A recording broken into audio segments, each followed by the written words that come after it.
changamoto za kuwa na uvimbe kwenye mayai, yani ovarian cyst. Nimekuwa na changamoto za pendezi, hauna confidence ya kuongea mbele ya watu kutokana na mwili wako.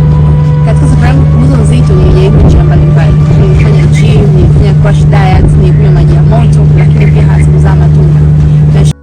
Nashukuru siku moja nilikutana na program za Forever za kupunguza uzito ambazo zilinisaidia. Nilianza na program hii ya C9 ambayo nilitumia kwa siku 9. Katika siku 9 niliweza kupunguza kilo almost 10. Hiyo ikazidi kunipa hamasa ya kuendelea zaidi na kufanya program ili niendelee kupungua. Baada ya miezi miwili nilikuwa nimepunguza kilo almost 10 nyingine.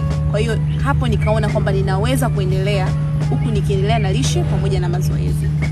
Hii ni program salama ambayo mtu yoyote anaweza akaitumia. Ni virutubisho na ni lishe pia. Kwa hiyo mtu yote ambaye anataka kupungua uzito, I recommend to go for C9 and F15, the Forever Living.